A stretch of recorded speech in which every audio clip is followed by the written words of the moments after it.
So here's something interesting. Recent media reports and trademarks filing showed that the team behind Black Myth Wukong has been busy. Apparently, they've applied for a bunch of new trademarks. Here's a list of trademarks, but it's in Chinese. I'll translate it on the screen. Black Myth Zhong Kui, Xiaoqian, Jiangziya, Mountain and Sea, In Search of the Supernatural, and Da Huan. And what that really means is from the registration standpoint, the whole framework of this so-called Black Myth universe is pretty much locked in. They're carefully drawing the boundaries piece by piece. Now in today's episode, we're going to break it down for you, real quick, real simple, what these names actually mean. So next time you see one of them pop up in the trailer or announcement, you already have a bit of background lore instead of asking, "Who's Xiaoqian?" Alright, first up, Black Myth Xiaoqian. She comes from a classic Chinese novel, Strange Tales from the Chinese Studio. Yeah, that's literally the book title. It's a Qing Dynasty collection of spooky, magical, and sometimes mischievous stories. Basically, it's an ancient China's version of a Shudder, but in book form. And honestly, she's probably one of the most famous ghost characters in Chinese literature. She was once just a regular young woman, but she died young, and her spirit ended up trapped in this abandoned temple. From there, things got pretty dark. She was basically forced to lure in travelers so demons could drain their life energy. On the outside, she looked cold, beautiful, even terrifying, but deep down, she still had kindness in her, and this desperate desire for freedom. Then one night, a scholar named Ning Chen showed up at the temple. He's honest, kind, and not easily swayed by beauty.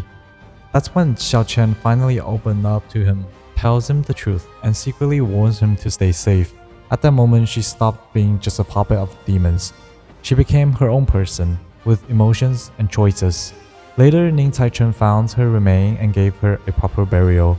The act lets her break free from the underworld, and she goes on to live with the Ning family, serving them faithfully. Her original story isn't really a love story, but a lot of 80s film adaptations of Ning Chen and Xiaoqian totally turned their relationship into a romance to appeal audiences and pull on their emotions. I'm really curious to see how Black Myth is gonna handle her story. Next up, we've got Black Myth Jiangziya.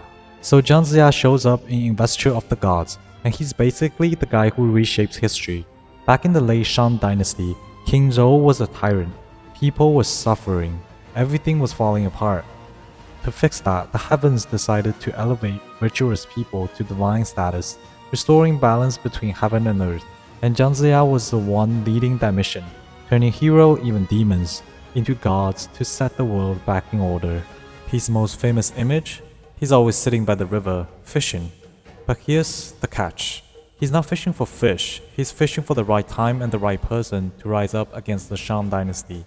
That patience pays off when Ji Chan finds him. Jiangziya becomes his strategist, helped overthrow the tyrant, and laid the foundation for the Zhou Dynasty.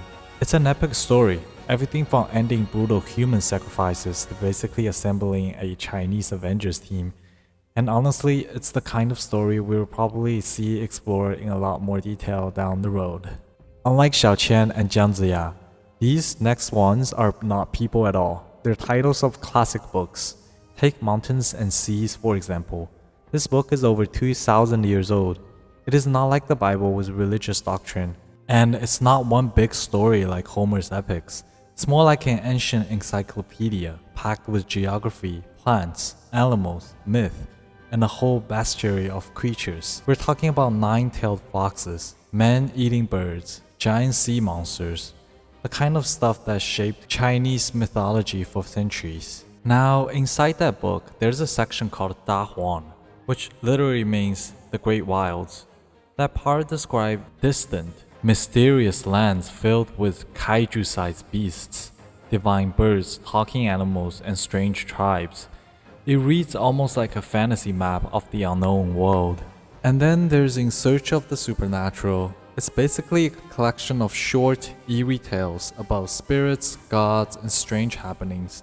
Each story is brief and mysterious, giving us a window into how ancient China pictured the supernatural. So here's how I see it.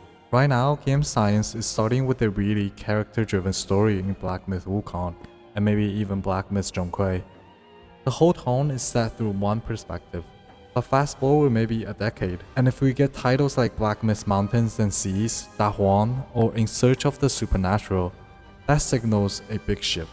The focus wouldn't just be on one hero anymore. The whole universe itself could become the star. Imagine a world packed with mythical creatures, ancient tribes, strange lands, and supernatural events. Every corner could tell the story, and even a spirit or a monster could step up as the main character. That's the kind of scale we might be heading towards. If you want more folklore, urban legends, and chilling tales from the Jade Empire, don't forget to like the video and subscribe. We're the Jade Archive, and hey, if you don't, the next ghost story may just be about you. Just kidding. Hope the underworld Wi-Fi holds up so I can upload the next video, and see you again.